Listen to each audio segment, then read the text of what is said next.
everyone, it's Plant Mama Tatiana and welcome to my channel, or welcome back if you are a returning subscriber. I was requested to do this video and I really can't believe I'm actually recording this video for you all, especially how I started my channel and the video I posted. I was having a nervous breakdown while propagating my Pilea Peperomioides plant, but I'm going to give you a Pilea Peperomioides plant care guide.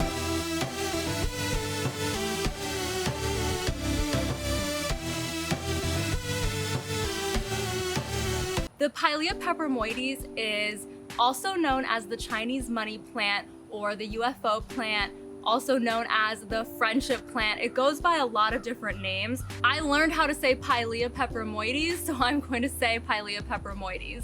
That's why I'm saying it. Believe it or not, this is the Pilea Peperomioides that I propagated from my plants. I actually brought it for my mom in Florida so she could enjoy having this of her own.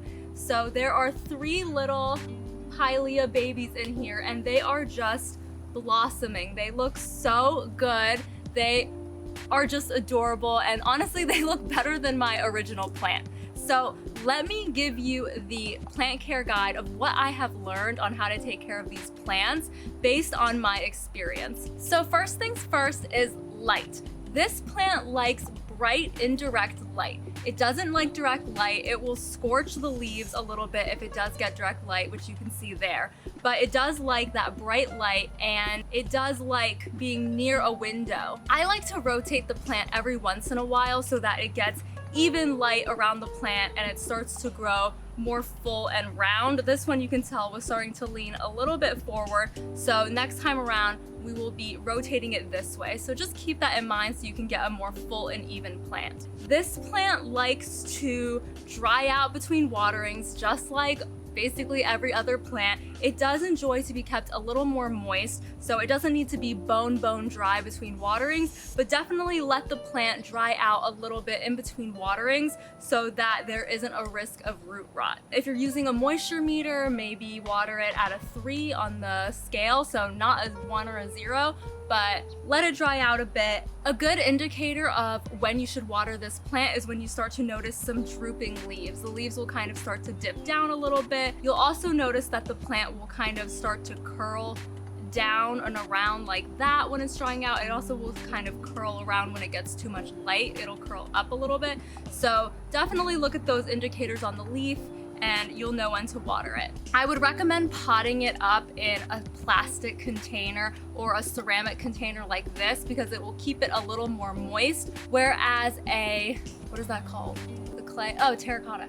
Whereas a terracotta planter will dry it out a little bit faster. So it does like to be kept a little more moist and it will enjoy being in that plastic container. You can use a standard soil for this, nothing crazy. I mean, this really is like soil from the ground and it's doing just fine, so it's not very picky. What I have really noticed about this plant is that it loves humidity. I would say humidity around 75%, maybe higher. I don't know if that means anything to you. When I had this plant in New York, it was not that happy. It was drooping a lot, it looked very dry, and it just didn't look as lush and gorgeous. But having observed this plant being in Florida where the humidity is just way higher, and even leaving it outside on a shaded porch a little bit, this plant has just blossomed. It looks so full, it looks so green, it looks so happy. So this is definitely a humidity loving plant. Low humidity is going to create those brown patches on the leaves as well. And with the winter months coming and it getting a little colder, you want to make sure that your plant isn't near a heat vent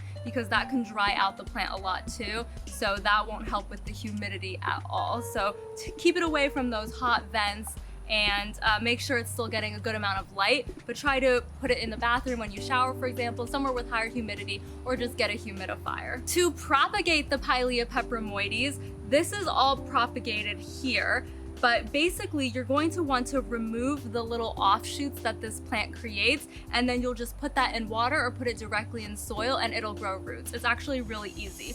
As you can see here, there's a little baby leaf growing out there, and I don't have anything directly growing as an offshoot of the plant, so this can't be propagated right now. You can definitely propagate it. I'll link the video on how I did that, even though I totally butchered it, but it is much easier than I made it look to propagate this plant. This is called the friendship plant because it produces so many babies that you can propagate and cut off and grow and give to your friends or your mom if you love her. So that's why this plant is also known as the friendship plant. I have a full video where I'm showing the roots and how I propagated it, so you can definitely get more detailed there. I have heard that people have been successful doing propagation off of a leaf cutting if they have a little bit of the stem there. I personally haven't. It doesn't hurt to try if you want to give that a try. Make sure to get a little bit of a node or a stem with your leaf cutting if you want to, but I would definitely recommend, it's the easiest to propagate off of those offshoots with root division or cutting it right at the base of the plant. Around here, you could cut this off and let it grow. And finally, fertilizing. Like most plants, you want to fertilize during the growing season from spring to fall. Probably once a month is fine with whatever fertilizer you're comfortable with. I haven't fertilized it recently, but it still seems to be doing okay. But just when you remember to fertilize your plants, fertilize this one as well. And for repotting, I would recommend repotting when it's root bound. You can typically see that happen when there's roots growing out of the bottom of the pot. That's a good indicator. Or if it looks very crowded here, or maybe once a year to every 18 months or so, just to freshen up the soil if you're not sure if it's root bound or not.